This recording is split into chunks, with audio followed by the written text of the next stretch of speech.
leaders will head to Washington on Monday to rally around Volodymyr Zelensky as Donald Trump presses Ukraine to accept a swift peace deal with Russia.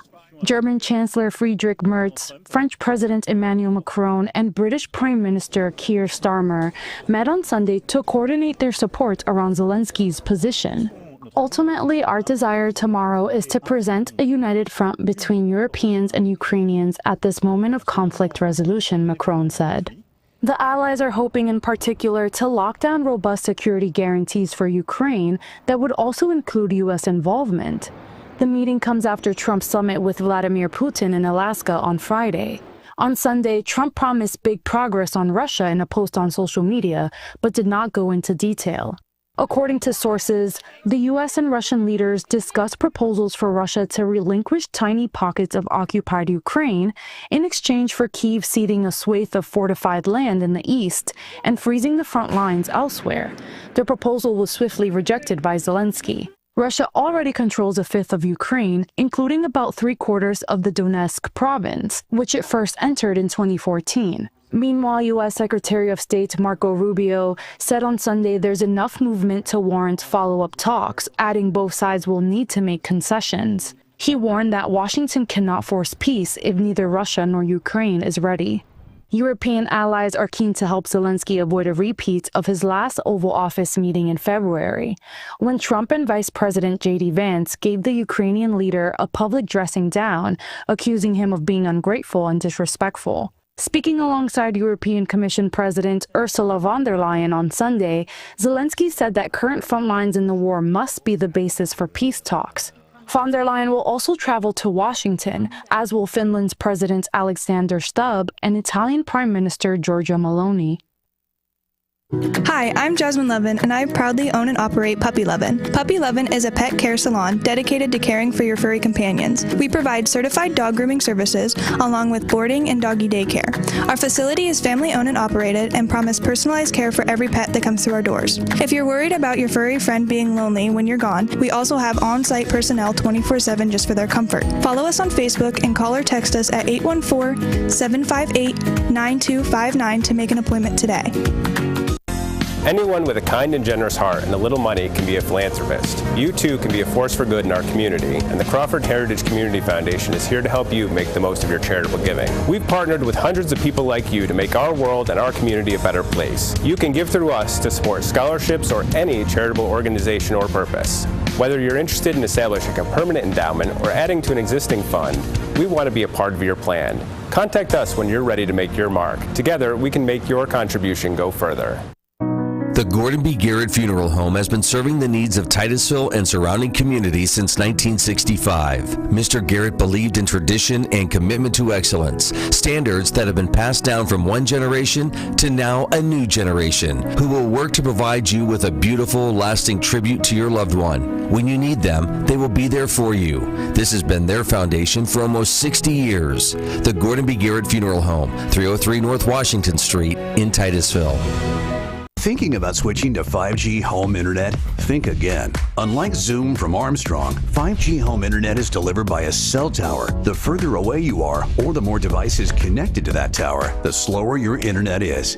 Cell phone providers also play favorites. When their network gets busy, cell phones win, and your home internet pays the price. Stick with Armstrong to get more data, more speed, and internet whenever you need it, not whenever they want. Armstrong, keeping you connected. Sheer Design is Titusville's exclusive Paul Mitchell-focused salon. This full-service salon specializes in coloring, cuts, nails, and tanning. Owner Angela Saxon has over 20 years' experience as a Paul Mitchell professional. She and her licensed staff offer all cuts and styles for men and women of all ages. Call 814-827-0010 or stop in at 116 South Kerr Street in Titusville. J. Gill Plumbing and Heating takes pride in being the premier heating and air conditioning service provider in the area. With over 30 years of experience, our highly skilled and certified technicians will work closely with you to address your heating and air conditioning repair, installation, or maintenance needs. Our team is dedicated to making your home the ultimate place of comfort. Call today to get a free estimate. We also offer financing options and membership opportunities that provide peace of mind and cost savings. Call J. Gill Plumbing and Heating today or visit them online 24/7 at jgillplumbingheating.com. If you're looking for a professional massage therapist, Tranquil Moments Massage in Titusville is here for you. Ray and Rauch graduated from Slippery Rock University with a bachelor's degree in exercise and rehabilitative sciences with an emphasis in athletic training. Tranquil Moments offers a wide range of services from Swedish massage to deep tissue, sugar scrubs to hot towel inclusion therapy. Like them on Facebook and visit their website to learn more about all the services they offer. Tranquil Moments Massage in Titusville. Share the fun of train travel and relive our country's oil history as you ride the OC&T through the valley that changed the world. Learn about the past while traveling on vintage cars. See a variety of wildlife with stops at Drakewell Park, Petroleum Center, and Oil Creek State Park. Arrive early and see the vast collection of train and railroad memorabilia at Perry Street Station. After the ride, enjoy a night's stay at the Caboose Motel. For seasonal specials or for more information, visit octrr.org or call 814-676-1733.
Stocks finished mixed Friday, with the Dow rising marginally and the S&P 500 slipping 0.3% and the Nasdaq falling 0.4. The Dow hit an intraday high with the help of United Health, shares of which jumped 12% after Warren Buffett's Berkshire Hathaway revealed a new investment in the healthcare company, and others boosted their stakes. The stock had fallen about 40% this year as a result of financial missteps, among other issues. Joe Hegener, founder and chief investment officer with Asterazoa Capital, said his firm picked up shares in the company recently, too. It's the largest healthcare provider in the country. It's just not going away. It makes perfect sense why Berkshire Hathaway would want to, take a hard look at that. Historically speaking, that business traded for 20 to 25 times earnings. It got down into the low teens. And that's just a very interesting entry point. It was an interesting entry point for us and for Berkshire, and I'm sure for many other value investors. The healthcare sector had its best weekly performance since October 2022. More broadly, Wall Street's main stock indexes recorded their second week of gains, buoyed by expectations that the Federal Reserve could restart its monetary policy easing cycle with a 25 basis point interest rate cut in September. A meeting between U.S. President Donald Trump and Russian counterpart Vladimir Putin was also on the radar, with markets hoping it could pave the way for a resolution to the war in Ukraine and determine the outlook for oil prices. The two leaders began their face-to-face discussion in Alaska on Friday. Other stocks on the move included Applied Materials, which tumbled 14% after the chip equipment maker issued weak fourth-quarter forecasts. And shares of Intel rose roughly 3% after a report said the Trump administration was in talks for the U.S. government to potentially take a stake in the chip maker.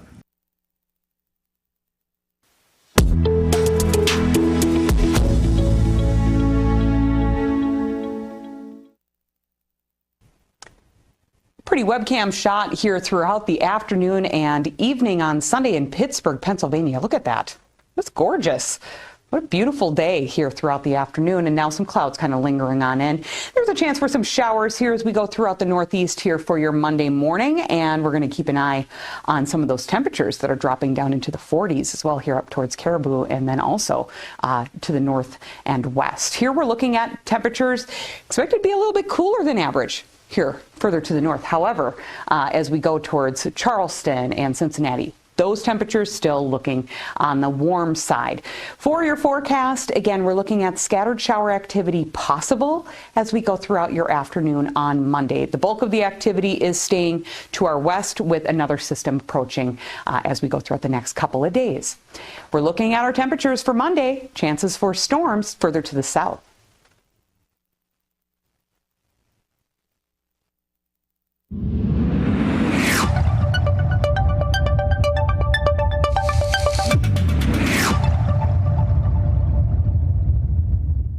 Well, happy Monday. Let's look at that weather forecast for northwest Pennsylvania. Sunshine today with temperatures in the upper 70s. Mostly clear skies tonight with lows in the upper 50s. Tuesday, mostly cloudy, low 80s. Wednesday morning rain showers, mid 70s. Thursday, partly cloudy, upper 70s. Friday, mostly sunny with temperatures in the low 80s. Meadville this morning checking in at 58 degrees. Cambridge Springs, Edinburgh at 58. Titusville, 56. Franklin, 60. Oil City, 60 degrees. That is a look at your weather forecast at 7:13. This is the Morning Drill. You're watching it on Stream TV and on the Armstrong Neighborhood Channel.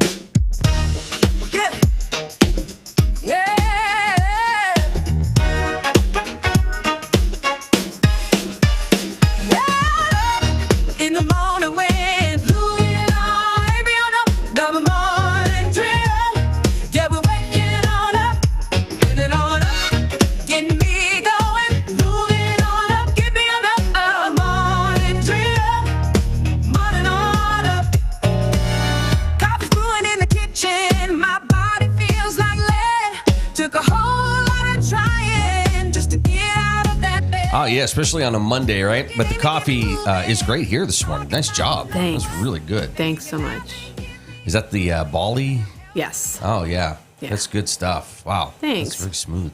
Hey, happy Monday. Glad to be here. There's a lot going on. Crawford County Fairs this week. Showed you a little bit of a clip from almost, over 10 years ago. Holy smokes.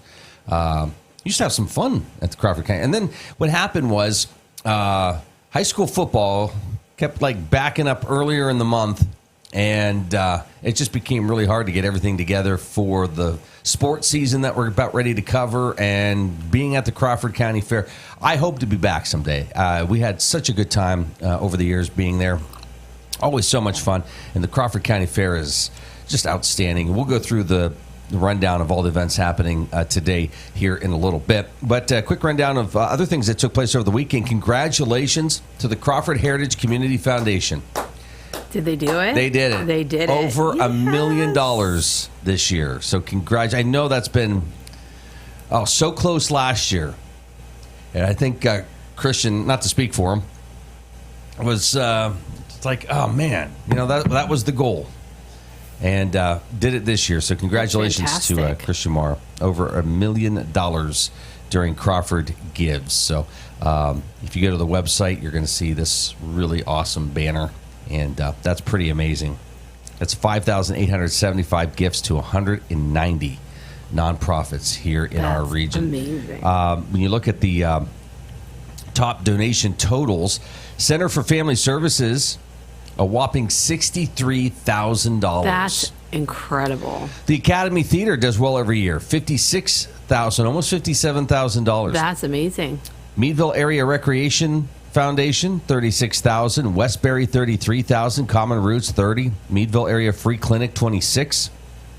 Women's Services, $23,000. Meadville Public Library, $22,000. Foundation for Sustainable Forest, $22,000. The Winds Project at the Second Harvest Food Bank, $21,000. The top gifts were given to Meadville Public Library, 179 gifts. Tamarack Wildlife, Common Roots, Academy Theater, Women's Services, Ernst Trail, Crawford County Historical Society, Center for Family Services, Meadville Area Free Clinic, Meadville Market House, Friends of the Market House, all your top gift counts. So, yeah, just again, congratulations to all those involved in excellent. And you can go through and you can click on an organization and see what they raised, because you know what, there's a lot of organizations that might not have hit what their goal was, so you can reach out to them maybe personally and still offer to help out, and I encourage everybody to do that. So you can go again and take a look and say, okay, like you might click on an organization and their goal was $5,000 during Crawford Gives, and it explains, you know, what that money's going to be used for, and you may say, "Oh, look, I guess they only received $3,000, so yeah, I'm going to give a little bit more to them." You can call them up and have that conversation. Say, "Hey, what do you need?" Or, "Here, I've got this. I'd like to help you out." So the giving doesn't have to end. The giving also doesn't have to be monetary. No, it doesn't. A lot of these organizations need people to physically be there and provide their services or volunteer for their events or whatever. So, I mean, if you're, unable to provide a donation of a monetary value, there are a lot of places that are just dying for some help. So that's an awesome way to give. Mm-hmm. Yeah. I see an organization you're involved with went way above their goal. Awesome. Yep. Very cool. All right. So congratulations, Christian Marr and everybody at the Crawford Heritage Community Foundation. Job well done. Over $1 million raised this year. And earlier last week, remember they had that hiccup where their site was down, but they got that resolved quickly and people were right back giving. So again, congratulations. We can run through the Crawford County Fair stuff. Sure. Today is Monday the 18th. Yeah. Things get underway this morning at 8 a.m. Open and 4-H FFA rabbit judging going on. Cattle fitting and showmanship judging going on at 9.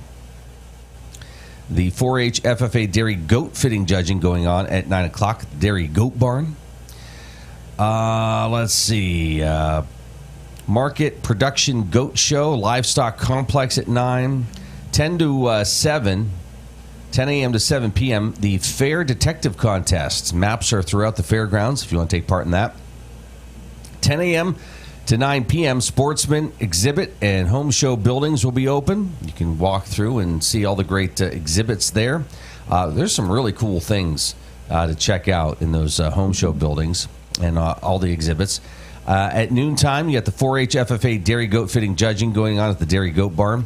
12 o'clock, you can meet the Fair Queen. That'll be to be announced, the location there.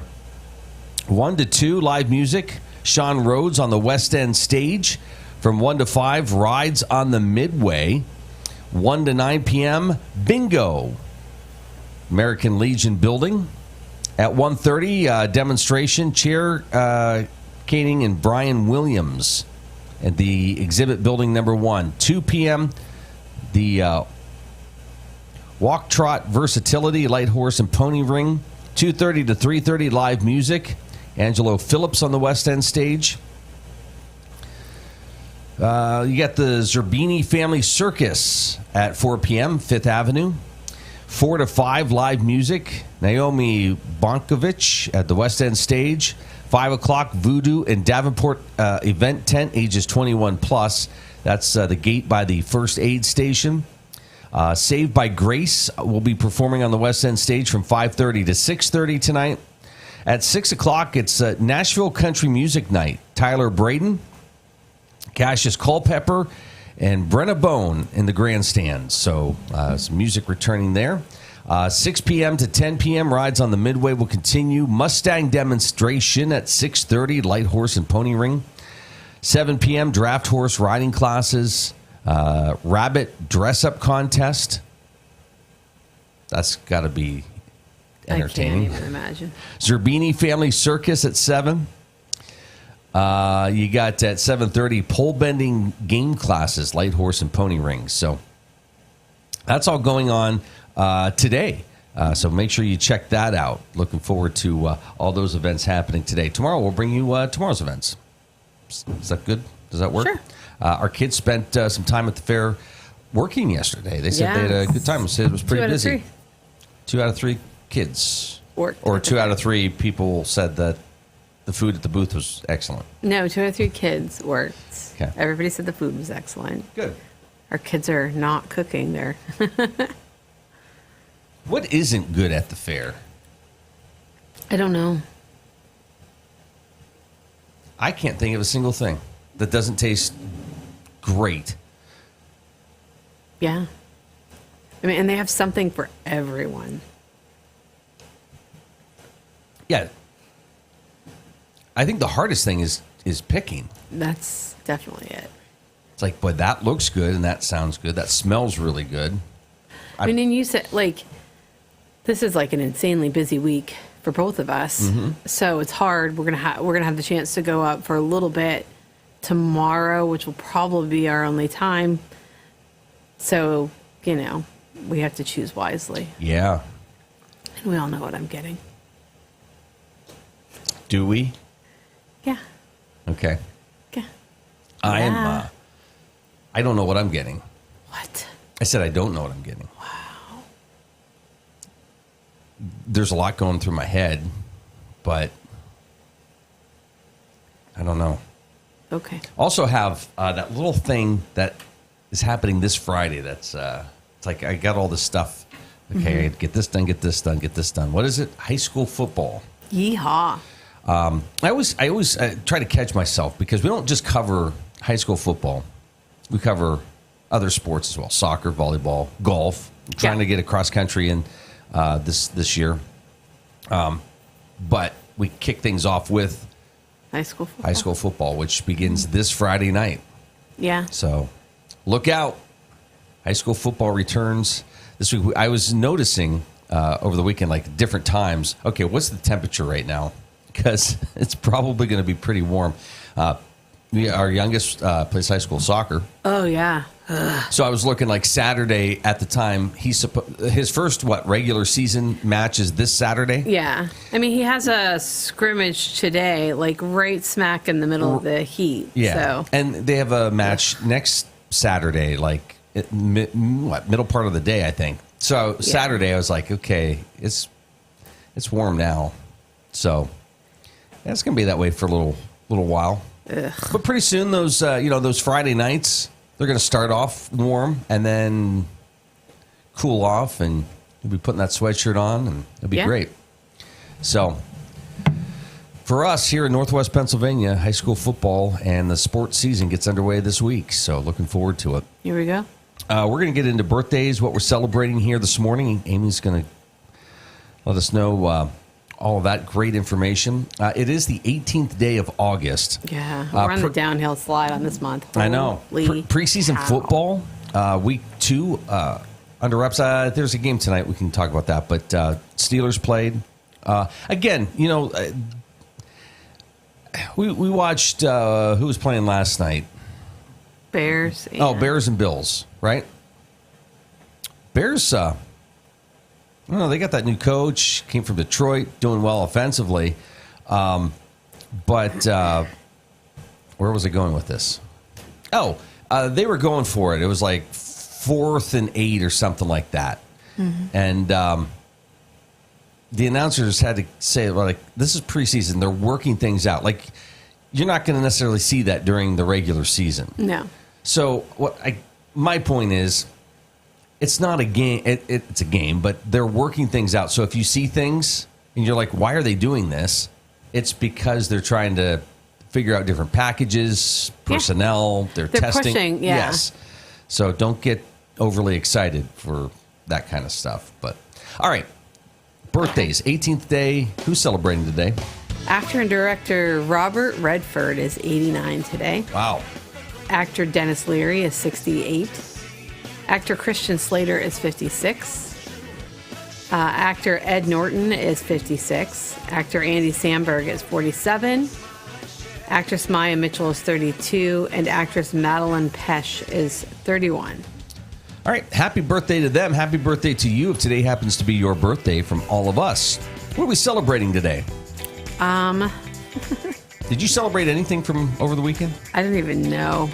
I don't remember. Today is Bad Poetry Day, Discovery Day, Long Tan Day. Sorry. Long Tan Day. Yes. National Couples Day, National Fajita Day, National Ice Cream Pie Day, National Mail Order Catalog Day. That was always fun. What? The mail, like the ordering out of a catalog. Mail order catalog day. Like, you get the catalog and you order it. And those days are fun. I missed the Sears catalog, the JCPenney catalog. Really? Yeah. Toys R Us. Yeah. Yes. Okay.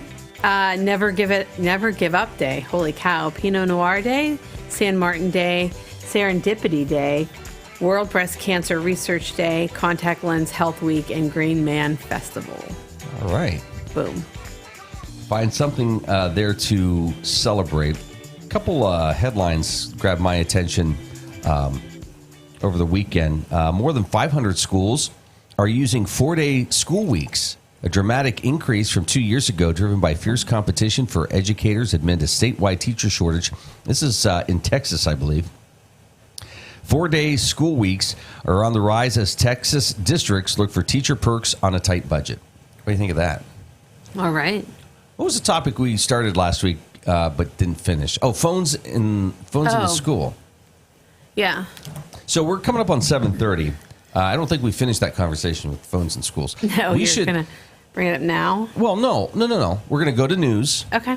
And then we'll come back after the news break, and we can talk about the 4-day. Because for a little while, I was like, boy, the 4-day work week sounds great, you know? Mm-hmm. But I've got a different opinion on that now. So what's my opinion on 4-day school weeks for kids? I don't know. And phones in school. We'll talk about that after the news. How about that? Okay. All right. I know you were all fired up for that this morning. So excited. Isn't that great? Happy Monday. Glad you're with us here in Northwest Pennsylvania. Beautiful start to this Monday.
European leaders will head to Washington on Monday to rally around Volodymyr Zelensky as Donald Trump presses Ukraine to accept the swift peace deal with Russia.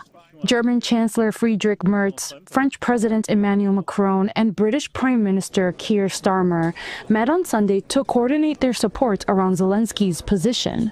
Ultimately, our desire tomorrow is to present a united front between Europeans and Ukrainians at this moment of conflict resolution, Macron said.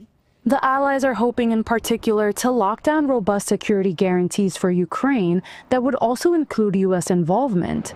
The meeting comes after Trump's summit with Vladimir Putin in Alaska on Friday. On Sunday, Trump promised big progress on Russia in a post on social media, but did not go into detail. According to sources, the U.S. and Russian leaders discussed proposals for Russia to relinquish tiny pockets of occupied Ukraine in exchange for Kyiv ceding a swathe of fortified land in the east and freezing the front lines elsewhere. The proposal was swiftly rejected by Zelensky. Russia already controls a fifth of Ukraine, including about 3/4 of the Donetsk province, which it first entered in 2014. Meanwhile, U.S. Secretary of State Marco Rubio said on Sunday there's enough movement to warrant follow-up talks, adding both sides will need to make concessions. He warned that Washington cannot force peace if neither Russia nor Ukraine is ready. European allies are keen to help Zelensky avoid a repeat of his last Oval Office meeting in February, when Trump and Vice President J.D. Vance gave the Ukrainian leader a public dressing down, accusing him of being ungrateful and disrespectful. Speaking alongside European Commission President Ursula von der Leyen on Sunday, Zelensky said that current front lines in the war must be the basis for peace talks. Von der Leyen will also travel to Washington, as will Finland's President Alexander Stubb and Italian Prime Minister Giorgia Meloni. Discover no-sweat savings of over $7,000 off your next Chevy truck. It's Community Chevrolet's Dog Days of Summer sales event. Our mascot Clark can hardly contain his excitement, and he's asleep, of course. This month, don't sleep on our hottest savings of the summer, including more than $7,000 off MSRP on a new Silverado, or save nearly $2,000 on hot new SUVs like the Trax and the Equinox. The Dog Days of Summer sales event. Where? At Community Chevrolet. Interstate Pipe and Supply takes pride in providing superior customer service. That's why our dedicated employees are well trained and have the experience to offer friendly, quick, and reliable service and support. Need materials delivered to your job site? No problem. Interstate offers fast delivery from our 4 locations in Western Pennsylvania. We also serve Eastern Ohio, Northern Western Virginia, and Western New York. Service means business at Western Pennsylvania's premier pipe and supply company, Interstate Pipe and Supply. Vanderhoof Heating and Air Conditioning provides residential and light commercial air conditioning services throughout the area. They understand the importance of your cooling system working properly. That is why you can trust in Vanderhoof to do the job right.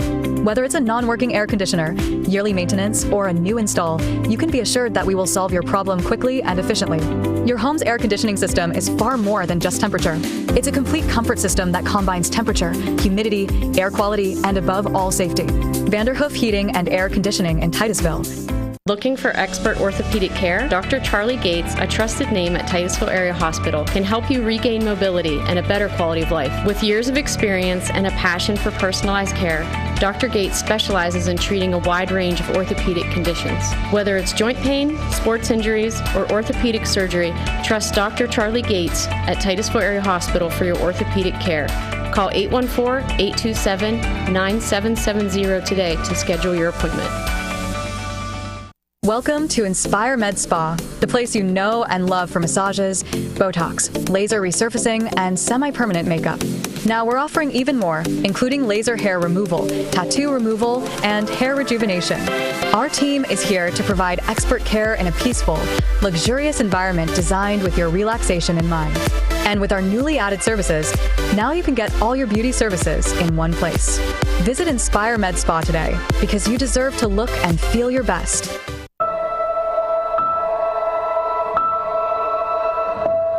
I know sometimes we get into it and it's just hard on both of us, but try to understand me more and I'll try to do the same. But you have excuses because you're old, so it's okay. Listening is a form of love. Find ways to support your kids at sounditouttogether.org. Marsh Home Center Furniture, Appliances, and Bedding is located at 305 East Spring Street in Titusville. Marsh Home Center welcomes you in to explore their growing inventory of name brand furniture, appliances, and bedding. Need something not currently in stock? No problem. Order from Marsh's online catalog and have it delivered right to your door. Visit Marsh's to see their entire showroom, ask questions, see what items are on sale, or just stop in and say hi. Marsh Home Center Furniture, Appliances, and Bedding, behind Giant Eagle in Titusville. Whether you want to go and lead in your craft in the trades, whether you want to go and be that nurse or medical worker and have a real impact on lives, or whether you want to go and help that business improve its bottom line, this is the place, and now is your time to go with confidence, to go with skill, to go succeed. The Education and Training Center at Pitt Titusville. Vehicle shopping? Make sure you check out Titusville Ford first. Shop our amazing selection of new and pre-owned cars, trucks, and SUVs in stock. Visit us on Route 8 in Titusville and see why our customer service is a cut above the rest. Titusville Ford, your hometown dealer.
Stocks finished mixed Friday, with the Dow rising marginally and the S&P 500 slipping 0.3% and the Nasdaq falling 0.4. The Dow hit an intraday high with the help of United Health, shares of which jumped 12% after Warren Buffett's Berkshire Hathaway revealed a new investment in the healthcare company, and others boosted their stakes. The stock had fallen about 40% this year as a result of financial missteps, among other issues. Joe Hegener, founder and chief investment officer with Asterazoa Capital, said his firm picked up shares in the company recently, too. It's the largest healthcare provider in the country. It's just not going away. It makes perfect sense why Berkshire Hathaway would want to, take a hard look at that. Historically speaking, that business traded for 20 to 25 times earnings. It got down into the low teens. And that's just a very interesting entry point. It was an interesting entry point for us and for Berkshire, and I'm sure for many other value investors. The healthcare sector had its best weekly performance since October 2022. More broadly, Wall Street's main stock indexes recorded their second week of gains, buoyed by expectations that the Federal Reserve could restart its monetary policy easing cycle with a 25 basis point interest rate cut in September. A meeting between U.S. President Donald Trump and Russian counterpart Vladimir Putin was also on the radar, with markets hoping it could pave the way for a resolution to the war in Ukraine and determine the outlook for oil prices. The two leaders began their face-to-face discussion in Alaska on Friday. Other stocks on the move included Applied Materials, which tumbled 14% after the chip equipment maker issued weak fourth quarter forecasts. And shares of Intel rose roughly 3% after a report said the Trump administration was in talks for the U.S. government to potentially take a stake in the chip maker. The closest parallel in history to where we are right now, I feel like we're kind of in 1998, where there's a couple more years left of a pretty substantial rally. But I do think it's a game of musical chairs at this point, and at some point the music is going to stop, right? So if we think of 1998, all the internet nerds in 1995, 6, and 7 who were claiming that the internet was going to change the world, they were right. The internet was going to change the world, and all that technology did trickle through and into the economy. And you look at all of the businesses like Apple, Google, Microsoft, like tons and tons of value there. But where they got it wrong, obviously, was there's a lot of hype around new technologies, and there's an investment curve, and then there's an adoption curve. And the investment curve is typically very impatient and very short. And the adoption curve generally takes a lot longer. On the other side of that coin, if you were a hedge fund manager and you were saying in 1997, 1998, we're in a bubble, you were right too. But you missed out on 2 to 3 years of 40% plus equity market returns while you waited for that bubble to burst. And so I think that's very similar to where we are right now. Is we're the only thing that burst the .com bubble was the Fed hiking interest rates, right?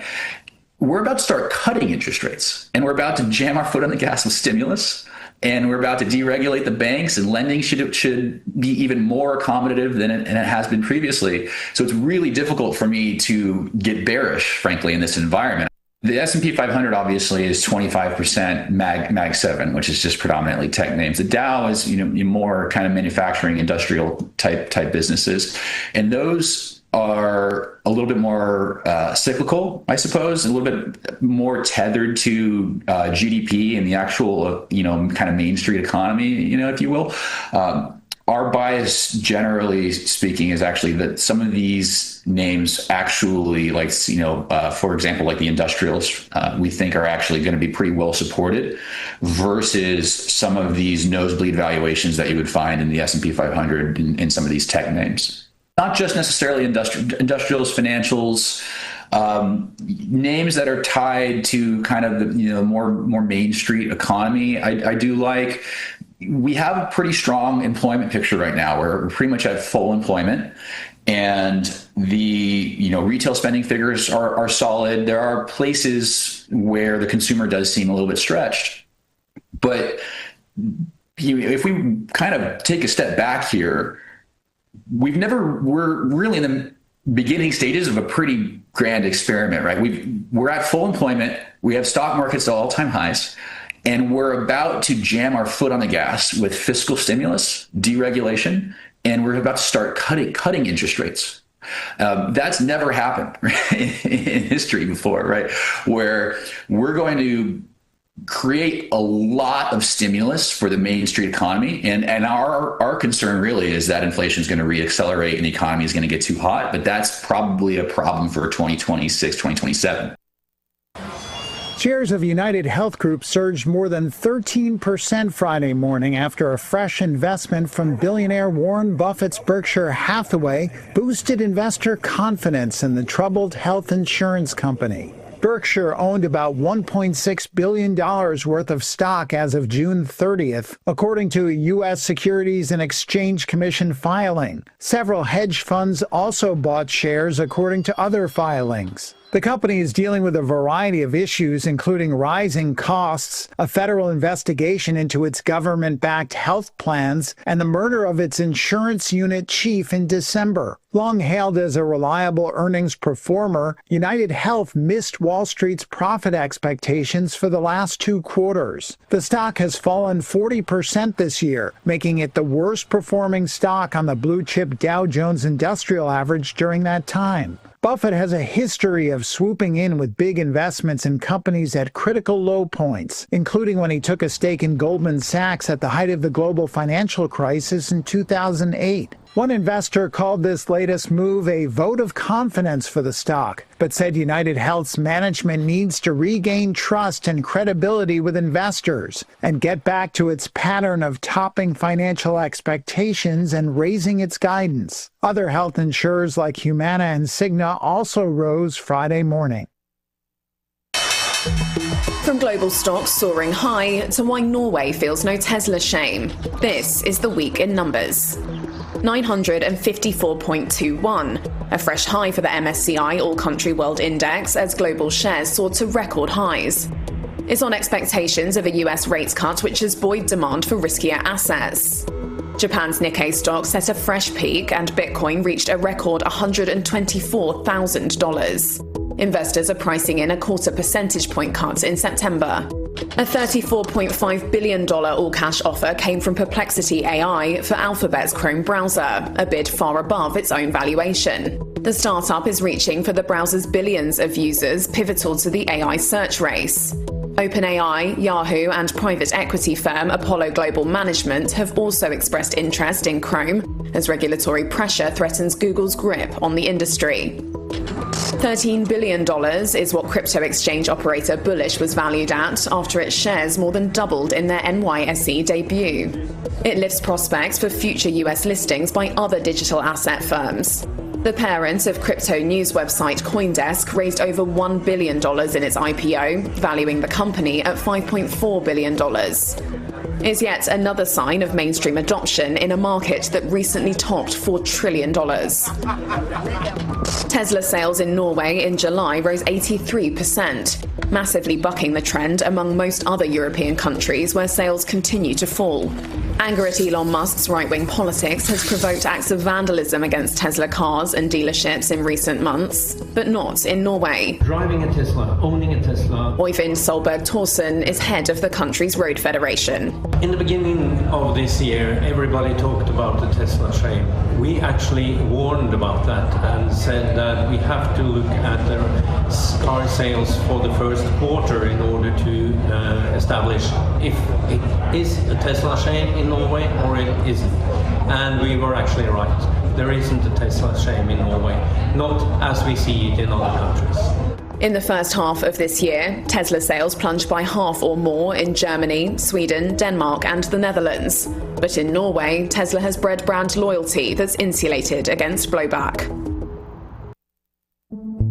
From a central bank shindig in Wyoming to inflation data out of Japan, these are the stories to watch in business and finance in the coming week.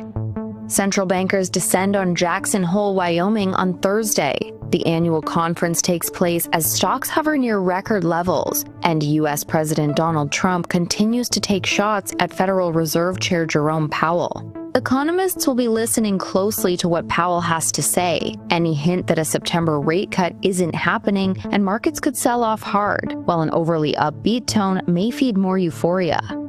About 60% of global investors surveyed by Bank of America think U.S. stagflation could be the dominant global market regime within 3 months. The week's business surveys will offer more clues about whether U.S. tariffs are driving the world's largest economy towards stagflation.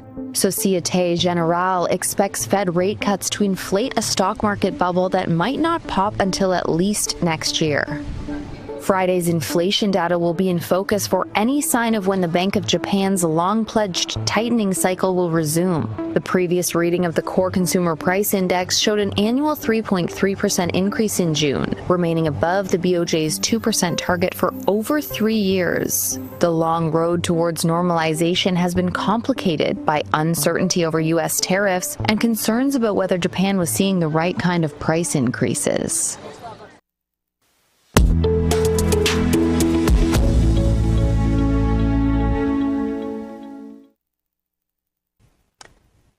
pretty webcam shot here throughout the afternoon and evening on Sunday in Pittsburgh, Pennsylvania. Look at that. It's gorgeous.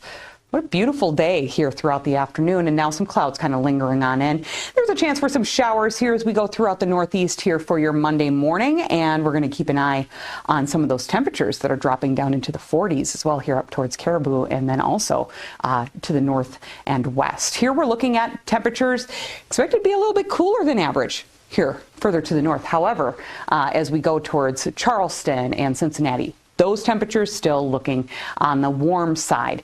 For your forecast, again, we're looking at scattered shower activity possible as we go throughout your afternoon on Monday. The bulk of the activity is staying to our west with another system approaching as we go throughout the next couple of days.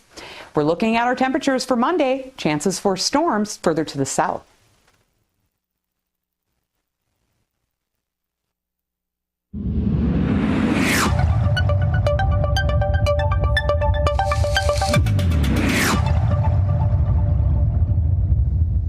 Yeah, great day to be at the fair today. Sunshine and upper 70s for a high. Mostly clear skies tonight with lows in the upper 50s.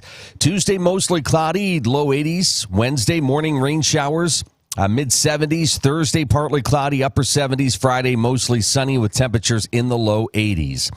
Meadville checking in at 58 degrees. Cambridge Springs, Edinburgh at 58. 56 in Titusville. 60 in Franklin. 60 in Oil City. This is the morning drill. You're watching it on Stream TV and on the Armstrong Neighborhood Channel. Hey, big congrats to my boy, Scotty Scheffler. Oh. Started the day like 4 strokes behind. I felt bad for Robert McIntyre, who led, I think, most of the weekend. And, man, just started out poorly yesterday and gave Scheffler enough to take a lead and didn't it got close. Scheffler had a couple mishaps along the way, and putting was really tough yesterday. But Scotty Scheffler winning the BMW Championship. That's like his 18th career win. It's just insane. And the season wraps up this weekend with the Tour Championship. Scheffler's got a chance to do something nobody's done in golf, and that's to win the championship back-to-back. So we'll see if there's anybody that can do it. It's Scotty Scheffler, and looking forward to seeing how he performs this weekend for the Tour Championship. So good stuff there. I felt really bad for Ricky Fowler. I like Ricky Fowler. He kind of played himself out of the top 30, and the 30 is the cut to make it to the championship this weekend, and he was like 33rd. He had a couple bad holes towards the end, and I just felt bad for him. He's been struggling, and you hate to see that, but there's a lot of really good names not in the top 30 that will be sitting out and watching. So Tour Championship coming up this weekend, and looking forward to seeing how Scotty Scheffler wraps up his season. So wow, good stuff there. We were talking a little bit last week, and then this morning, I came across this story yesterday. It's about schools in Texas. And more than 500 schools are using 4-day school weeks, a dramatic increase from 2 years ago, driven by fierce competition for educators amid a statewide teacher shortage. So 4-day school weeks are on the rise as Texas districts look for teacher perks on a tight budget. What do you think of that?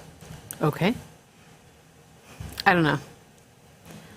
I think we're having a hard time getting the kids to squeeze it all in now, So I don't know how it's going to work if you eliminate their classroom time, because then they're going to bring it home or do it online, and they're not going to do it because. Okay, change the conversation to 4-day work weeks. Yeah. You're okay with that? So no, I'm not. Okay. There are places where you do 410s, right? In a kind of a different environment. It's a production standpoint. Like, you're getting the same. You've got to get this batch, this order for this corporation done in a tool and die shop, let's say. And you're doing 410s. Well, that's, that's what you're doing. I think, like, if you're doing it in a different environment, it might be more challenging to accomplish your job. I think that as long as you're getting your work order done, that's one thing. So I initially was like, boy, 4-day work weeks. Yeah, great. Mm-hmm. And then you start to look at all the parts of that, right? Let's say you decide you want to work 4 days a week. Well, there's somebody else who says, that's fine, I'm going to work 5 days a week. Mm-hmm. And what's going to start to happen? That person who's working, no, maybe not, but perhaps that person who's, working harder and putting in that time is going to excel and maybe start to take business from you. Mm-hmm. So I see that playing out quite a bit. And then there's the whole, what are other countries do? It gets into that's a whole bigger topic than kids going for 4 days. As a parent, I can see where there's a lot that teachers have to squeeze into a small amount of time as it is to get, our kids educated on certain topics. And they're already struggling with getting that done. Mm-hmm. So if you take it to a 4-day work week or 4-day week, then you're relying on the kids to maybe do the overflow as homework, I'm assuming, or what? Because it's not all going to get done. Well, that's a good question. Maybe it is 4 days in the classroom and 1 day of remote work. Yeah. I haven't looked into the details of that. Teachers' perks that they're looking at doing. Yeah. Okay, so then phones in the classroom. You brought up some interesting points to me since our last conversation about this. I get it. There needs to be, yes, a lot of places will allow you, but then you go into the grocery store, and I have been in this position where the person is sitting there texting, and I'm unloading my cart, and I'm waiting to be waited on, and they're busy texting there, and it's kind of annoying. Like, you get paid to not be on your phone. Now, some places, and they use it for authentication. So if you see one of my team members with a phone in hand, it's because they're logging into a system, and that system wants to, so they send them a text message, and then they have to enter, their face or their code or their whatever to get onto their computer system, and then phone goes away.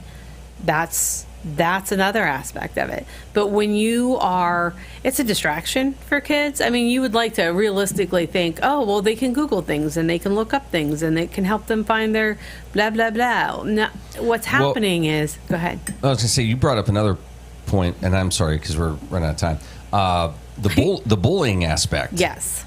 Is even huge. A bigger concern, right? Huge. The distraction of the kid on their phone in their classroom is concern number one. They're not getting their work done and they're wondering why they're failing, or their mom's wondering why they're failing because they're playing on their phone or they're texting their friends. But a bullying aspect is there are sites, and I just know this from, friends as teachers out there, where it might be like, clips from the bathroom, blah, blah, blah. So, you go in the bathroom and you're maybe taking pictures of somebody's feet or whatever, or you're making fun of somebody's outfit, and there are sites that are bullying other classmates and tormenting them, and it's not the school's responsibility to monitor those sites. You as a parent, take the phone away. So you're good with that? I'm fine with it. All right, good.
For over 11 years, Triple M Roofing has been providing Amish quality craftsmanship and work ethic that you can rely on. Pole barns, decks, porches, siding, and almost all roofing needs, Triple M Roofing will get the job done on time without sacrificing quality or the promise to deliver within your budget. Call today for a free estimate, 814-964-0472. Waiting is what you'll do with the other guys. Getting it done is what we do. Amish owned and operated, we're Triple M Roofing. Who can solve this equation? Ooh, me. Anyone else? Fine. Jake from State Farm. Again. It's the personal price plan theorem.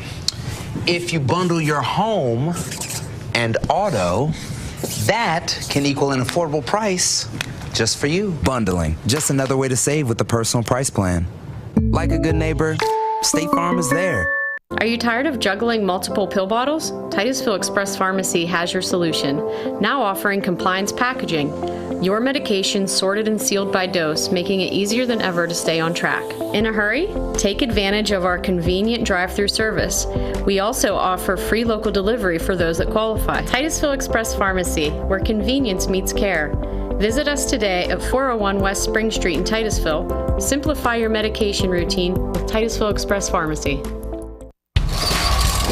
Poppy's Equipment and Storage Rental in Pleasantville is committed to providing our customers with exceptional service while offering quality rental equipment. Poppy's is now an authorized steel dealer with everything you need to have for sawing and cutting or mowing to digging. And of course, Poppy's has tents, tables, chairs, heaters, generators, barbecues, and more for your next wedding or get-together. Need firewood or propane? No problem. Whether you're in construction or a weekend warrior, reach out to Poppy's about your next project. Poppy's Place on the Tenesta Road in Pleasantville. Community Connect Federal Credit Union, serving Crawford, Venango, Forest, and Warren counties. Their mission is to provide quality, low-cost, and personal financial products for the growth and security of their members and families. Stop in, call, or visit our website, communityconnectfcu.com, and click Join to get started. Community Connect Federal Credit Union, 1050 East Spring Street in Titusville.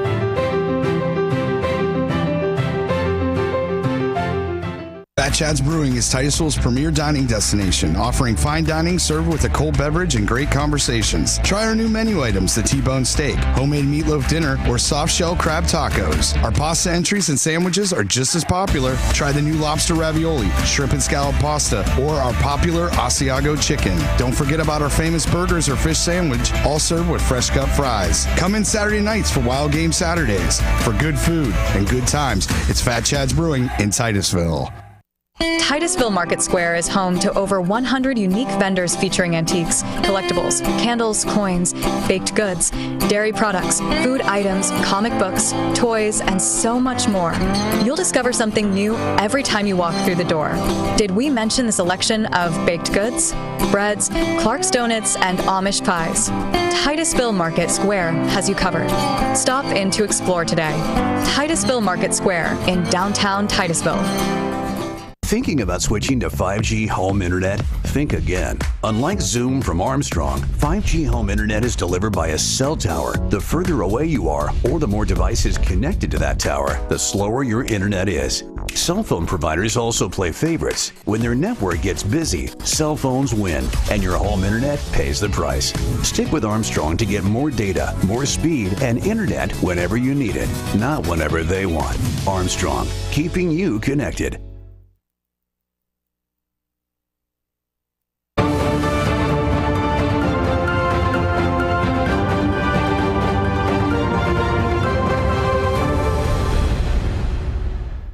Stocks finished mixed Friday, with the Dow rising marginally and the S&P 500 slipping 0.3% and the Nasdaq falling 0.4. The Dow hit an intraday high with the help of United Health, shares of which jumped 12% after Warren Buffett's Berkshire Hathaway revealed a new investment in the healthcare company, and others boosted their stakes. The stock had fallen about 40% this year as a result of financial missteps, among other issues. Joe Hegener, founder and chief investment officer with Asterazoa Capital, said his firm picked up shares in the company recently, too. It's the largest healthcare provider in the country. It's just not going away. It makes perfect sense why Berkshire Hathaway would want to, take a hard look at that. Historically speaking, that business traded for 20 to 25 times earnings. It got down into the low teens. And that's just a very interesting entry point. It was an interesting entry point for us and for Berkshire, and I'm sure for many other value investors. The healthcare sector had its best weekly performance since October 2022. More broadly, Wall Street's main stock indexes recorded their second week of gains, buoyed by expectations that the Federal Reserve could restart its monetary policy easing cycle with a 25 basis point interest rate cut in September. A meeting between U.S. President Donald Trump and Russian counterpart Vladimir Putin was also on the radar, with markets hoping it could pave the way for a resolution to the war in Ukraine and determine the outlook for oil prices. The two leaders began their face-to-face discussion in Alaska on Friday. Other stocks on the move included Applied Materials, which tumbled 14% after the chip equipment maker issued weak fourth quarter forecasts. And shares of Intel rose roughly 3% after a report said the Trump administration was in talks for the U.S. government to potentially take a stake in the chip maker.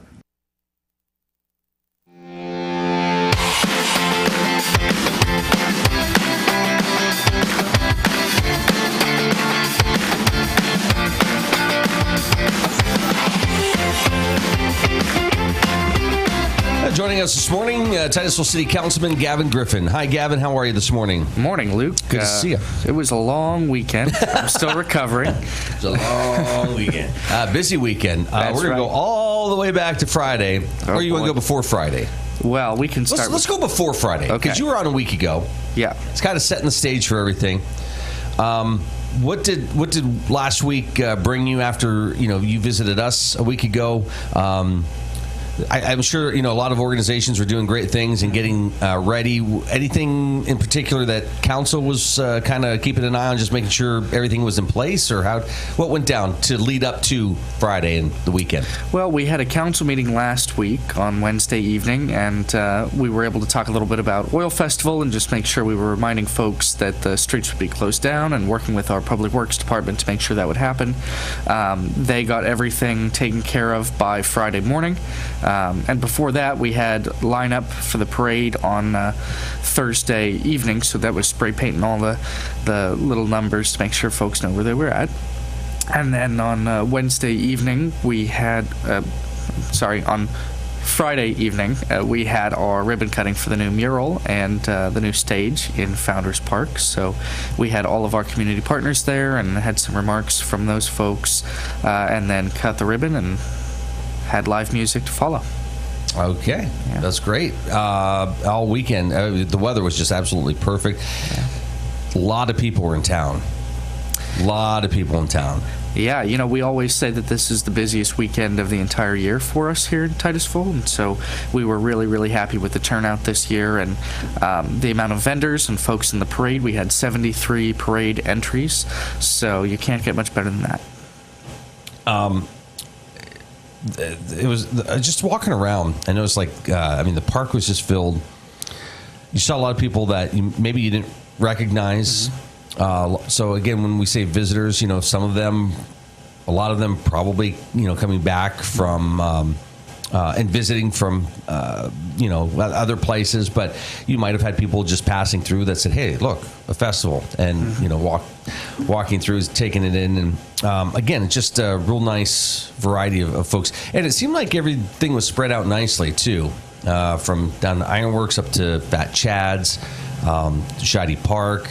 It was just, I don't know. It was nice. It was just nice. Yeah, the way the entire town kind of turned out for it, I did a heck of a lot of walking. My shoes were wearing thin by the end of Saturday evening, but it was a very packed, full weekend. And Ironworks, as always, had a wonderful showing for the alumni all-school reunion, so we were down there for that. And then, of course, the live music on Saturday evening, the fireworks, and my girlfriend was a little bit ticked off with me because we'd be walking around and it would take us an hour to go from one block to the other because I'd be bumping into people and, oh, hey, how are you? How's this? How's that? And so, but, we were able to go up to the Tarbell House. They had their open house and she was nice. happy. So, we stopped at the Pancake Breakfast yesterday. That's right. Sponsored by the Alumni Association, and that was a lot of fun. By the way, Tambra, kudos to Tambra Warner Sabatini, all the work that went into the Alumni Association's involvement, and I think that has been playing a major role too in letting people know, hey, not only is it Oil Fest, but there's all these other things going on. You can make it a really busy, fun weekend. And I have to say, I think people were coming into town earlier than what maybe was expected. Places were busy even Wednesday night. Yeah. So that's great that people are coming in and making it sort of a destination, type of a weekend. Yeah, we certainly turned it into almost a week-long celebration. And I know we were both at a fundraiser at Fat Chad's on Wednesday evening. That was packed with folks that I hadn't seen in quite a long time. Folks that were coming in from out of town or people that I went to high school with.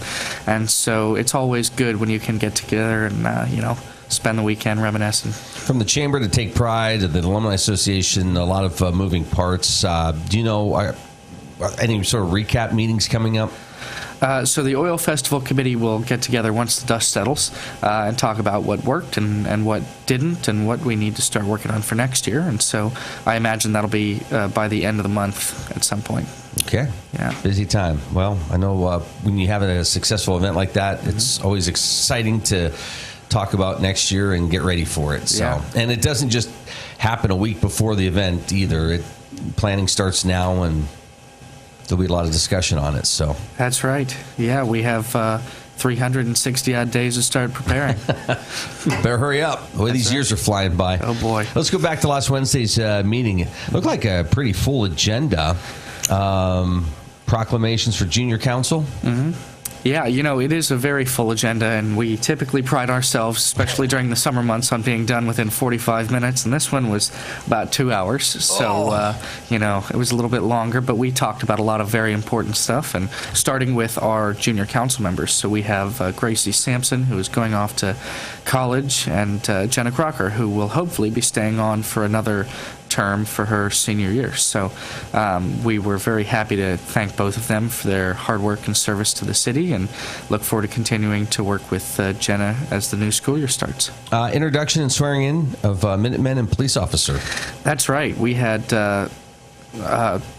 new firefighter, two new firefighters and a police officer. And so they started previously, but we want to make sure we got them before council to do their, official swearing-in ceremony and get all that. We had a packed audience with their families there. And so, we always talk about, now that we've moved to City Hall, it feels like we don't have enough room for all the people that show up. And so, we probably weren't up to fire code, but it was pretty full. Yeah, good. So, that's but good. thankfully we had firefighters in the building, so we were safe to go. Appointment of Robin Sterling for the Parks and Recreation Committee. This is something that people need to be kind of keep in the back of their mind, right? Because they can go onto the website and do that. Okay. They can go onto our city website. You can find the boards, commissions, and authorities page. The applications are right on there, and so we're looking for people to come and represent the different groups that utilize the parks, whether it's soccer or football, baseball, softball, pickleball. Yeah, those folks, I'm sure that they would like a seat at the table, and so we encourage them to apply. Awesome. I was just thinking about that. If anybody who's came into town to visit the last couple days and just driving around, they've got to be amazed at what's been going on with like the parks and the Admire Complex. Yeah. And at Beer Fest on Saturday evening, we utilized the stage and a good deal of Founders Park. How did that work out? It was fantastic. And I got so many comments from folks that said it's amazing that 6 months ago, this was just kind of a bare, empty green space, and now we've really built it into something that brings people together. And Chris Higbee was fantastic, as always. We were very glad to have him here. Didn't get a chance to, we had to head out of town, but it looked like that sort of opens up the beer fest a little bit, give everybody some room to move around and enjoy things. Was that pretty accurate to say? That's right, yeah. Okay. We had the street closed down, so it was roped off just past the Legion there, and then all the way down around to Fat Chad's, essentially. And so it was a nice big L shape with the stage and the park right in the middle.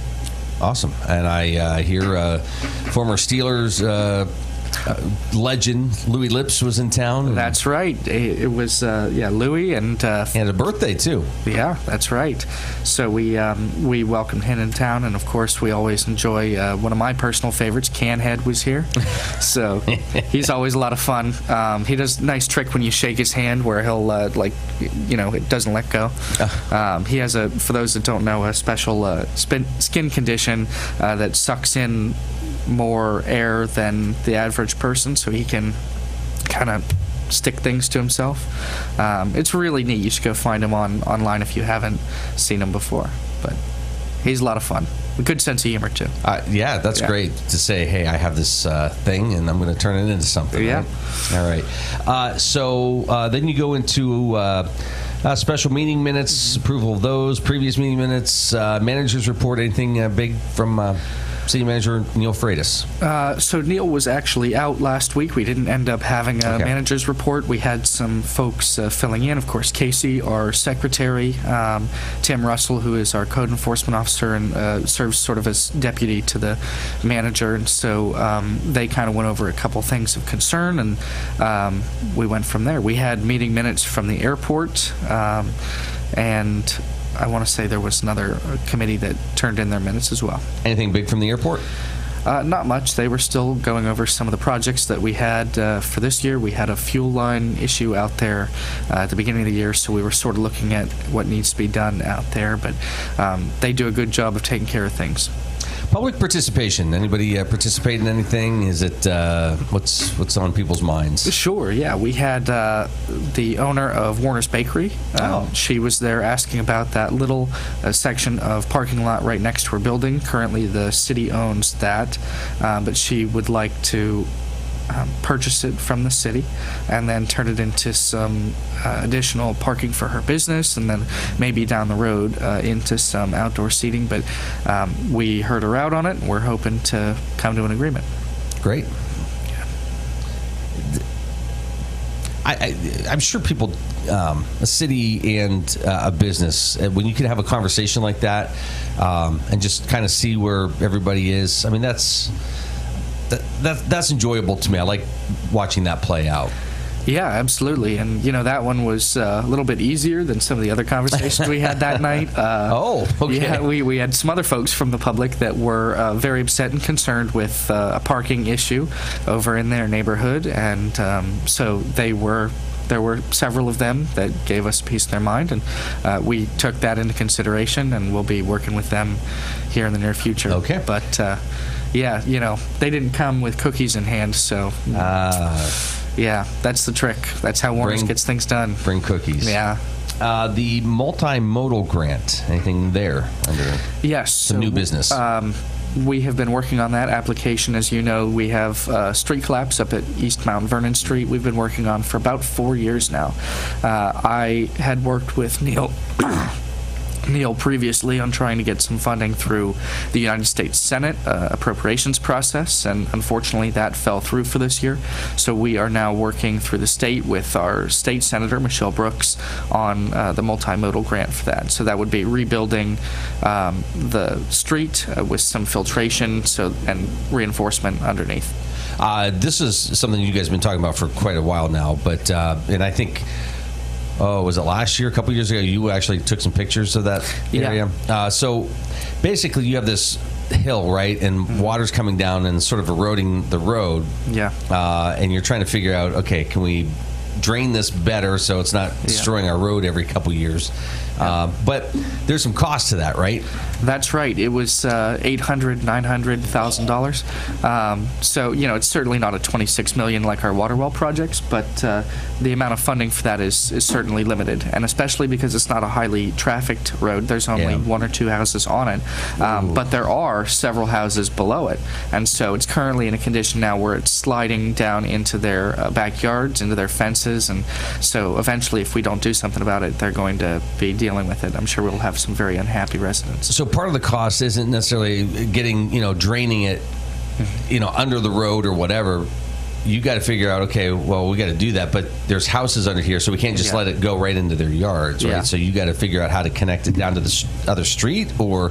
Yeah. Okay. Yeah, we have wonderful city engineers that do all that work for us, and so we have a new proposal from them from April that we'll be putting in for that project. Okay, and again, that's something that just doesn't happen overnight. It's been quite a process. Several years. And because of the price, it's something you can't just say, yep, we're doing it now. Yep. Yeah, and that's something the city doesn't have in its budgetary restrictions there that would be able to do anything. So we're very hopeful that this grant comes through. You're watching The Morning Drill on Stream TV and on the Armstrong Neighborhood Channel.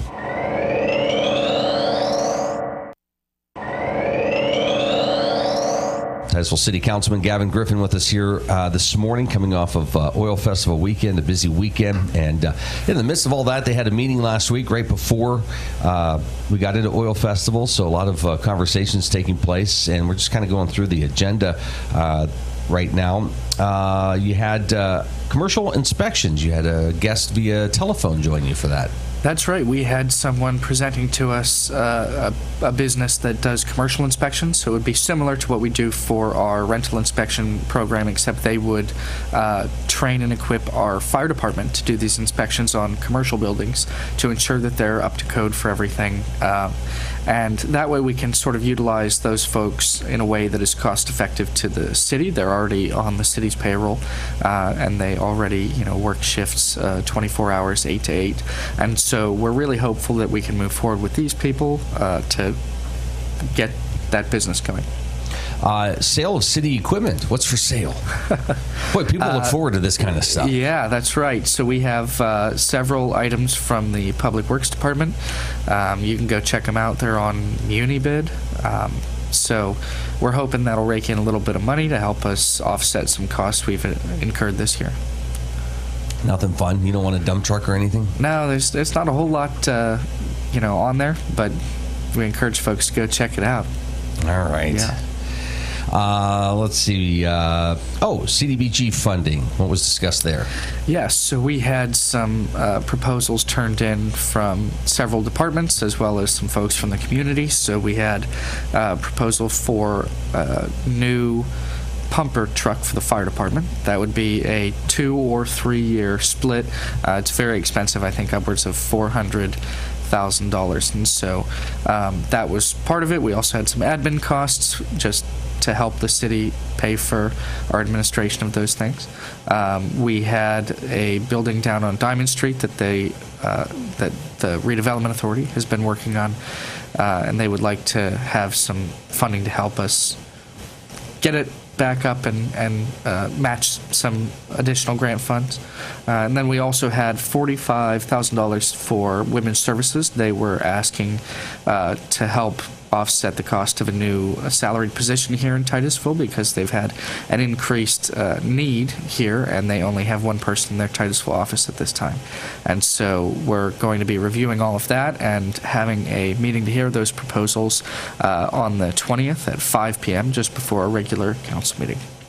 Rules for boards, commissions, authorities, and committees. That's right. This was an item that I had brought up in conversation with the mayor, and so we wanted to make sure it was on the agenda. It was a memo outlining what needed to be done by anyone who serves in an appointed position. That includes any member of a board or committee, and so it's essentially set by the Sunshine Law already. We want to make sure we put it in a way that is easily digestible so they know exactly what they do and do not have the power and authority to do. And so a lot of that's about keeping meeting notes and public advertisement, letting people come and give public comment. And so we're hopeful that we can get that out to them and let them implement it. Yeah, and some of that's just born out of I think concern. Like if you get a group, people that bump into each other and maybe they serve together on council or another board or something, and it's like, hey, what are we doing here? Probably not wise to do that, but yeah, and certainly this is a law that hasn't changed a whole lot since we've had the booming of the internet and messaging, and so we have a lot of folks that will, from time to time, conduct certain pieces of business over email or over a text, and they don't necessarily realize that that's not okay, and so we want to make sure we give something to them rather than forcing them to read the entirety of the Sunshine Law on their own, to kind of help them reference what their duties are. Yep. Social Services Liaison. That's right. So that is another piece that I had asked the mayor to put on. We talk very often about our social services, especially when we talk about our roundtable meetings. That's the first Wednesday of every month, and this individual would take over the responsibility of planning for those roundtable meetings, as well as writing up a report each month to give to council about what's going on in social services arena. That way we can be in touch with what's happening for those who not only are providing those services, but people who are struggling and rely on those services to get by here in our community. And so council gave the okay to move forward with that position, so you'll be seeing some more information soon. By the way, we didn't mention that that roundtable was that morning. Yeah. Right? So yeah. We can go back and recap that in a moment, but let's get through the rest of the agenda. Only a few more things. Oil Creek Township police coverage.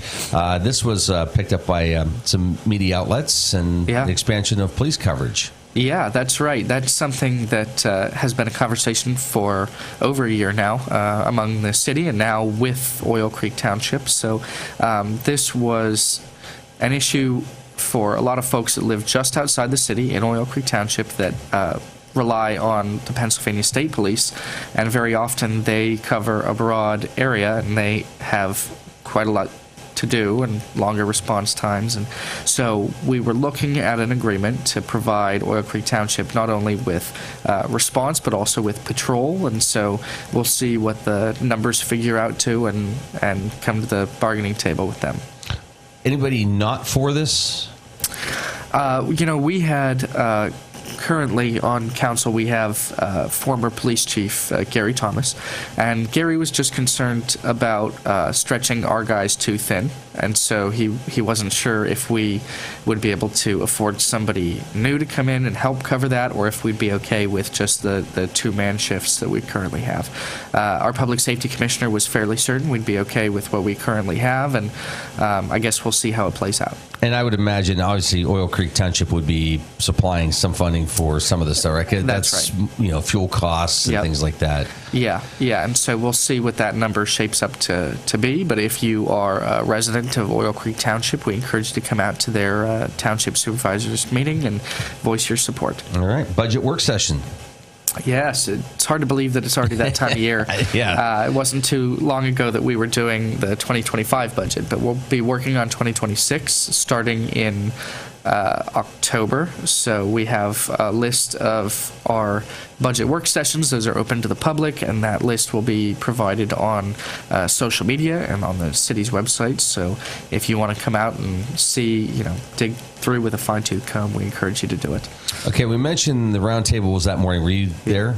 I was. Okay, yeah. So anything major coming out of that? If you haven't had a chance, you're an organization that would like to just kind of be in the know or share maybe what you're working on, the first Wednesday of every month are the roundtables, and come and really enjoy and learn what's going on. Yeah, it was very, very well attended. We were very surprised to have a special guest. State Representative Lee James was there. So he gave us sort of an update on what was going on in Harrisburg with the budget, and the answer is not much. No, but, maybe September. Yeah, I had heard September, October. And so, the longer we wait on that, there's plenty of people, especially people in that room that rely on state funding. We also heard from the folks over at Women's Services. Their new incoming director, Sarah, was able to join us, as well as Brenda, who works in their Titusville office. So we heard from them about HOPE and a couple of other initiatives that they'll be working on. Cricket from the Associated Charities was there and talked about back-to-school distribution. I had the chance to help them out with that on Thursday evening, and nice. So it was very well attended, and it's always nice to see those kids walk away happy and ready for school. Yeah. They weren't happy sure about school, but right. they were happy about getting their new outfits. Yeah. And that's always good. Gavin, good to see you. Good to see you. Thanks.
Hi, I'm Jasmine Levin, and I proudly own and operate Puppy Levin. Puppy Levin is a pet care salon dedicated to caring for your furry companions. We provide certified dog grooming services, along with boarding and doggy daycare. Our facility is family-owned and operated and promise personalized care for every pet that comes through our doors. If you're worried about your furry friend being lonely when you're gone, we also have on-site personnel 24/7 just for their comfort. Follow us on Facebook and call or text us at 814-758-9259 to make an appointment today.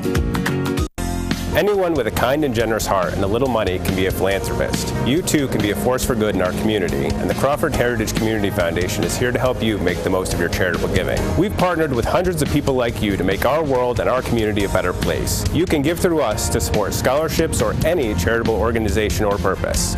Whether you're interested in establishing a permanent endowment or adding to an existing fund, we want to be a part of your plan. Contact us when you're ready to make your mark. Together, we can make your contribution go further.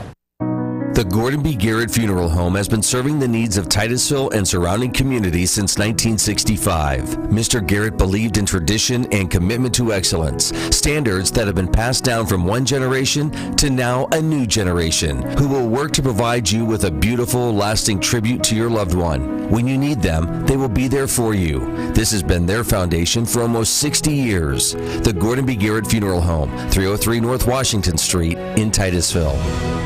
Thinking about switching to 5G home internet? Think again. Unlike Zoom from Armstrong, 5G home internet is delivered by a cell tower. The further away you are, or the more devices connected to that tower, the slower your internet is. Cell phone providers also play favorites. When their network gets busy, cell phones win, and your home internet pays the price.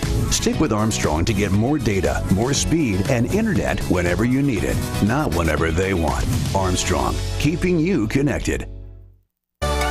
Sheer Design is Titusville's exclusive Paul Mitchell focused salon. This full-service salon specializes in coloring, cuts, nails, and tanning. Owner Angela Saxon has over 20 years experience as a Paul Mitchell professional. She and her licensed staff offer all cuts and styles for men and women of all ages. Call 814-827-0010 or stop in at 116 South Kerr Street in Titusville. J. Gill Plumbing and Heating takes pride in being the premier heating and air conditioning service provider in the area. With over 30 years of experience, our highly skilled and certified technicians will work closely with you to address your heating and air conditioning repair, installation, or maintenance needs. Our team is dedicated to making your home the ultimate place of comfort. Call today to get a free estimate. We also offer financing options and membership opportunities that provide peace of mind and cost savings. Call J. Gill Plumbing and Heating today or visit them online 24/7 at jgillplumbingheating.com. If you're looking for a professional massage therapist, Tranquil Moments Massage in Titusville is here for you. Ray and Rauch graduated from Slippery Rock University with a bachelor's degree in exercise and rehabilitative sciences with an emphasis in athletic training. Tranquil Moments offers a wide range of services, from Swedish massage to deep tissue, sugar scrubs to hot towel inclusion therapy. Like them on Facebook and visit their website to learn more about all the services they offer. Tranquil Moments Massage in Titusville. Share the fun of train travel and relive our country's oil history as you ride the OC&T through the valley that changed the world. Learn about the past while traveling on vintage cars. See a variety of wildlife with stops at Drakewell Park, Petroleum Center, and Oil Creek State Park. Arrive early and see the vast collection of train and railroad memorabilia at Perry Street Station. After the ride, enjoy a night's stay at the Caboose Motel. For seasonal specials or for more information, visit octrr.org or call 814-676-1733.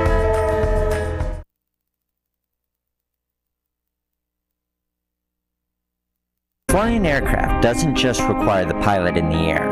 It relies on the skill provided by the CNC machinists on the ground, creating dependable components that enable safe and efficient travel. At Accutech Precision Aerospace, our aerospace CNC machinists are connected to the most engaging work in a stable and expanding field, while being part of a family-owned company providing a stable career in an ever-expanding industry. If you're a skilled CNC machinist, apply online at accutechprecision.com/careers.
Stocks finished mixed Friday, with the Dow rising marginally and the S&P 500 slipping 0.3% and the Nasdaq falling 0.4. The Dow hit an intraday high with the help of United Health, shares of which jumped 12% after Warren Buffett's Berkshire Hathaway revealed a new investment in the healthcare company, and others boosted their stakes. The stock had fallen about 40% this year as a result of financial missteps, among other issues. Joe Hegener, founder and chief investment officer with Asterazoa Capital, said his firm picked up shares in the company recently, too. It's the largest healthcare provider in the country. It's just not going away. It makes perfect sense why Berkshire Hathaway would want to, take a hard look at that. Historically speaking, that business traded for 20 to 25 times earnings. It got down into the low teens. And that's just a very interesting entry point. It was an interesting entry point for us and for Berkshire, and I'm sure for many other value investors.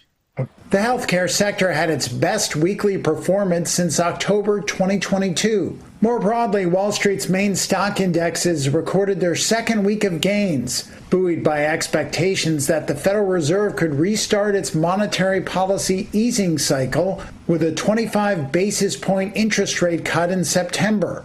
A meeting between U.S. President Donald Trump and Russian counterpart Vladimir Putin was also on the radar, with markets hoping it could pave the way for a resolution to the war in Ukraine and determine the outlook for oil prices. The two leaders began their face-to-face discussion in Alaska on Friday. Other stocks on the move included Applied Materials, which tumbled 14% after the chip equipment maker issued weak fourth quarter forecasts.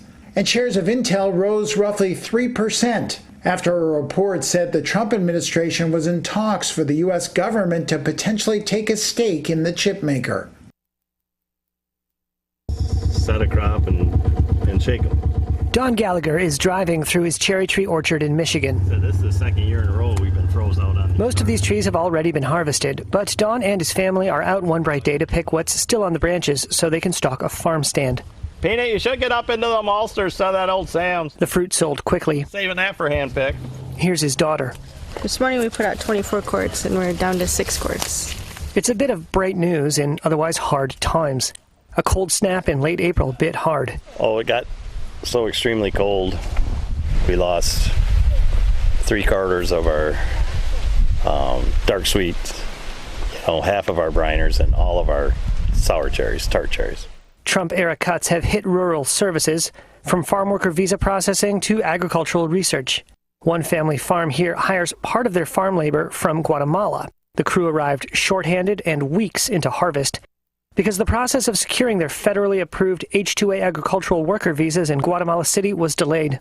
Cherry producers say a U.S. Postal Service reorganization is moving fresh fruit boxes slower to some customers, so farmers are paying more to send them through private carriers. And scientists are not sure if they'll receive grant reimbursement for research into cherry diseases that farmers rely on, given Washington's funding cuts to universities and USDA programs. It's all squeezing the $227 million U.S. tart cherry industry hard. It's just hard to be a farmer. And that's it. Between bad weather, plant disease, and pests, the U.S. Department of Agriculture has forecast Michigan will lose 41% of its tart cherry crop this year, compared to last season. USDA expects Northwest Michigan to show the state's sharpest year-over-year decline in the state's smallest crop since 2021. Emily Mizio owns Cherry Bay Orchards. I'm going to say that we're about 40% of what we had last year. There are growers in this area that are not harvesting anything on their farms. Thank you so much. Traverse City, Michigan calls itself the cherry capital of the world. On the city's northern edge is the Northwest Michigan Horticultural Research Center, a 137-acre test farm. We do horticulture research, entomological research, and plant pathology. Run by Michigan State University and funded by USDA grants and grower money, it's where Dr. Nikki Rothwell has spent more than 2 decades helping orchards thrive. Well, I would say that our little research station is probably, I don't want to say it's a lifeline, but it is a lifeline for a lot of our growers to figure out kind of how to manage their crops on a daily basis. When researchers here fired up the tree shaker, a rust-colored cloud fell with the fruit and leaves. Brown rot spores, thick as flour dust. Rothwell's research into the disease is meant to help growers around here keep their fruit trees from failing. She's unsure if the Trump administration will continue to fund it. This month, she's submitting final paperwork for a $100,000 USDA grant awarded under the Biden administration for a climate-related disease study.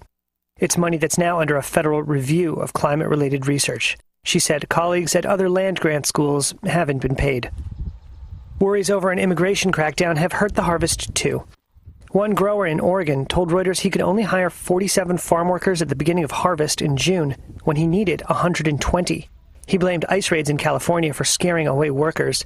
He said he watched 500,000 pounds of cherries rot on the trees because he couldn't get enough farm labor.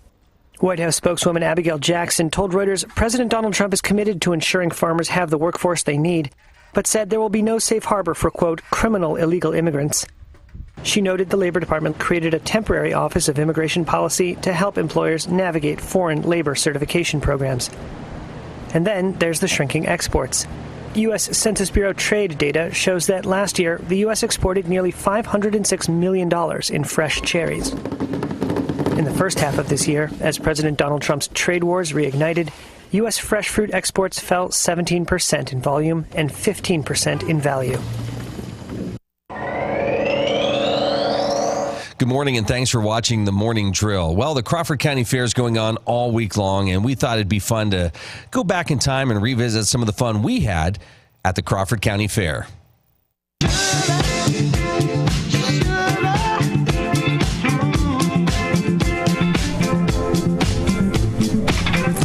And good morning and welcome into the Morning Drill, a very special edition here this morning. We are live from the Crawford County Fair, and it's not just any day at the Crawford County Fair. It's Titusville Day at the Crawford County Fair. Can you believe it? A year later. When you have Mr. Agriculture here, do you have a second? Sure. Go ahead. Okay, we're going to get George Gregg in here. He's going to share with us, because this is right up his alley. Hey, well, what's been going on with you? You've been awfully busy. 109 county and community fairs, so that's been one of the top things on my list. Traveling back to Harrisburg today to have some meetings in the office, and I will be back Thursday to the Crawford County Fair. And so we were here over the weekend, brought my daughter in and her lambs, so she's showing here, and got a taste of the Crawford County Fair. We'll be back there. I'll be back Thursday. So. Wow. All right. Well, first of all, before we talk a little bit about your past here at the fair, let's talk about the job in which you are doing right now as the secretary here for the state. Tell us a little bit about what your position entails and what do you do on a day-to-day basis? We do a lot of things, and I'd bore everybody to death if I told them about it. Bureau of Weights and Measures, so we do all the scales, all the gas stations, pumps, the grocery store scanners. We do amusement ride inspections, so all the amusement rides here at the Crawford County Fair have been inspected by the Department of Agriculture. We do 9,300 amusement ride inspections every year. Wow. We Animal Health Commission, we do flock testing for chickens, birds, and other animals, beef sales. We do retail inspections on food, so all the restaurants and farmers markets and all the retail food places are inspected by the Department of Agriculture. And fairs, farm show and fairs. Farm show is pretty much a state fair. It's held every January. Last year we had 575,000 people come through the That's incredible. Farm show. Incredible. And but right now we're in the middle of, like I said, 109 county and community fairs, and fairs are a great combination of agriculture and tourism, the top two industries in the state of Pennsylvania. So, tell us how the Crawford County Fair fits in the state. Where does it rank? Crawford County is right up there. I don't know where it ranks exactly, but it's billed as the largest agricultural fair in the county, and we do have, each fair has its own niche, and they portray the communities around them, and agriculture is a large part of Crawford County, and of course dairy is the largest part of agriculture, and so there are a lot of dairy here, which some fairs beef is larger, but Crawford County is, I think, rightfully billed the largest agricultural fair in the state. Wow. When you think about the Crawford County Fair, what are some things that you think of? What do I think? Yeah. Go back to your past. I showed here when I was in high school, and I won't tell you how many years that was. 5 to 10, I think. Yeah. Okay. So I have fond memories of staying here the week of the fair. Now my daughter is in the same chapter, different name as I was when I was in school, but I have fond memories of staying here at the fair and the animals that I showed, and it got me a good start on my business. Of course, I was involved in production agriculture all my life and still am. We don't have dairy cattle anymore, but still am involved in crops, and we have about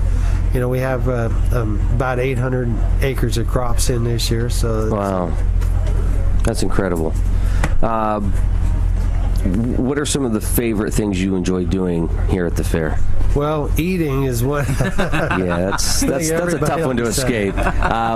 Top 2 or 3 food choices here. Oh man, I like the steak Jose. I like the gyros. Come on. All right, and the reason we're asking is so we can write this down.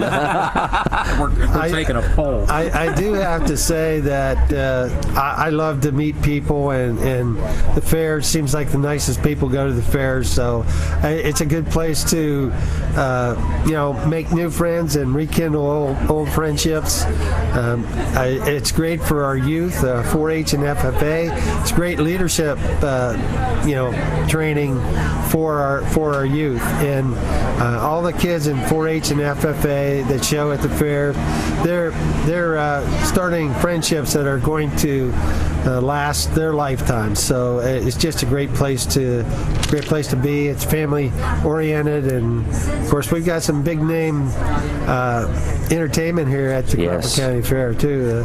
Van Perry is going to be here, and that's I know that some of the people in my office in Harrisburg get very jealous when I say, that Van Perry is going to be here. They say, how in the world did you guys pull that off? But now, do you have to check the stage and all that stuff? No, or you don't have to worry about that? Okay. No.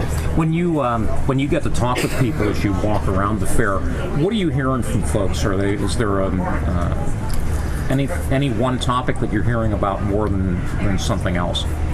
I think that the state of agriculture is in pretty good shape right now. Of course, we always have our ups and downs price-wise, but right now I think things are going pretty well for the farmers, and everybody seems to be in pretty good mood. So, of course, you always get in a better mood when it's fair time. And when you put some food in the belly, it kind of comes with the territory. Absolutely. I don't always pay attention to the number of people going past our booth, but I do pay attention to the background chatter, and it has gotten louder and happier as the afternoon's gone on. All right. Hey, and we are very happy to have the 2013 Pennsylvania Honey Queen. Hello. Hello. Introduce yourself. My name is Alina Hoffman. I'm actually from Union County, so I've never seen a fair this big before. This is actually really awesome. You know what? We're going to let you know the secret. It's really not a fair. Oh, okay. It's a family reunion. It's a family reunion. It's a family reunion. I actually believe that because I'm actually here with the Vorsecs, Kathy and Charlie Vorsek, and literally everyone knows them. Everyone. Yeah. Although some know her as the crazy bee lady, but I don't think she's that crazy bee lady. We gotta respect her. She does great work for bees. Now she's from Lionsville, correct? Mm-hmm. All right. Now tell us about how you became the Pennsylvania Honey Queen. I'm actually a representative, an ambassador, and an educator for the Pennsylvania State Beekeepers Association, and I did a speech for them, and I tied in how bees communicate as how PSBA communicates such important information like the bees communicate in the hive about honeybees and pollination and the role of the beekeeper, and that was my speech at their annual convention in Lewisburg, PA, which is close to where I live, and then they chose me at the end of the night, and I was definitely judged on how much I knew about bees. They grilled me. Really? So we have to be knowledgeable. Wow. Okay, so how many bees are in the state? I'm not sure how many are in Pennsylvania. Okay. I know we're the 5th out of the United States for bee population. Really? And in the United States, there's about 2 million hives, compared to in Europe, there's about 10 million. Wow. Why? Well, climate we have a really, really high declinement rate. It's about 50 to 60%. So it's not looking very good for the bees. There's a lot of causes of that, like pathogens, varroa mites. Colony collapse disorder is a really, really big one, and they're also looking into pesticides. Is there anything that can be done to bring the population back? Or is it pretty dire at this point? It's not very good at this point, but I mean, if we could maybe regulate some of the pesticides or grow plants that are bee friendly, then it would help them a lot. And also, even backyard beekeeping would be awesome to help raise the amount of bees we have in Pennsylvania and in America. Is there a regional difference? I've noticed that some of the beekeepers, say in Venango County, have had a lot more success with their hives than, say, people in other regions regions of the state. That is true. There is a varied success rate, and we're not really sure why. I know actually, if you look at Pennsylvania as like how many, like what regions have bees, most of these southern regions of Pennsylvania actually have more bees than the northern regions, which is really surprising. That is. And you say there's really nothing that shows why that happens. No, I guess it's just interest really, and maybe who is knowledgeable about bees and not scared of them. I mean, our bees are pretty gentle. I have 22 hives, and my dad and I don't really have any problems with them. So I guess it just kind of depends on if you're a bee-friendly person. You know, the pesticide argument too. I mean, if you think about it, if this is hurting bees, is this hurting us? Yeah, and it's not only the bees, it's all pollinators that it's hurting. And in turn, because pollination is so important for our agricultural industry, 1/3 of the foods that we eat are insect pollinated, and 80% of that 1/3 is pollinated by honeybees. So this is hurting our agricultural... We're live right now, ma'am. Sorry. No, it's okay. This is hurting our agricultural industry a lot. Wow. Well, what's being done? Well, is there anything as the queen of the bees? Is there anything you can do to help the bees because they're crying? Basically, I travel all over the state. So far this year, I've traveled about 3,000 miles, and since I was a senior in high school earlier this year, that's pretty impressive for how much I've traveled. And I just educate, and I try to get the youth involved in beekeeping, and I just try to educate as much as possible on how honeybees are important, and especially on pollination, because there's a lot of people who think that only honey is important for beekeeping from the bees, but also pollination is a huge deal. There was a huge story on Yahoo about how the beekeepers with the almond groves did not have enough bees to support all of their plants. So it was, the beekeepers just didn't have enough bees. Their bees were everywhere, so they do a lot of pollination all over. They're pretty hardy travelers anyway, so exactly, they can survive a truck trip too. Yeah, it takes 2 million flowers to make a pound of honey, and they travel up to 55,000 miles to find a nectar source. Wow. So bees truly are busy, and they definitely are travelers. Wow. What would people, that's very surprising. What other facts would people be surprised to know? One honeybee only makes 1/12 of a teaspoon in its lifetime, and normally only lives for about 45 days. So when a lot of people think that the bees live for a long time, and one of them maybe makes like a pound of honey. No, one bee only makes 1/12 of a teaspoon of honey. Wow. So it takes a lot of bees. It takes a lot of bees. There's about 60,000 bees in the hive, so there's a lot. How much honey is produced in Pennsylvania? Because we don't really do. See what you did there? Because exactly. We don't do many large scale surveys. So the number I know is rather large. Like Kathy and Charlie Borsek from Lionsville make about 6,000 pounds of honey. It's really hard to track that number because there's so many small scale beekeepers as well as large scale. So I'm not really sure on that number. Well, it sounds like what you do is very important, and just educating people on why we need bees. And it certainly has been in the news over the last several years that bee populations are going down. I know scientists are very concerned. There's been a lot of talk about what can be done at this point. Is it too late? And hopefully you can continue to travel around just the state or outside of the state. In January, I actually go to Baton Rouge, Louisiana, and I compete for the American Honey Queen title. So if I would get either the American Honey Queen title or the American Honey Princess title, then I could in fact travel to many other places to help promote. Well, you have our address. Keep us posted on that. I definitely will. Best of luck. Congratulations on everything. This has got to be very exciting for you. It really is, especially since I have so many bees. It's just awesome. So thank you so much for having me come out and talk about bees. Oh, anytime. This was great. Have fun at the fair. Enjoy. Thank you. I hope you guys learned something. Yes. Yes, we did. Yes, we did. It's the Stream's live coverage of Titusville Day at the Crawford County Fair.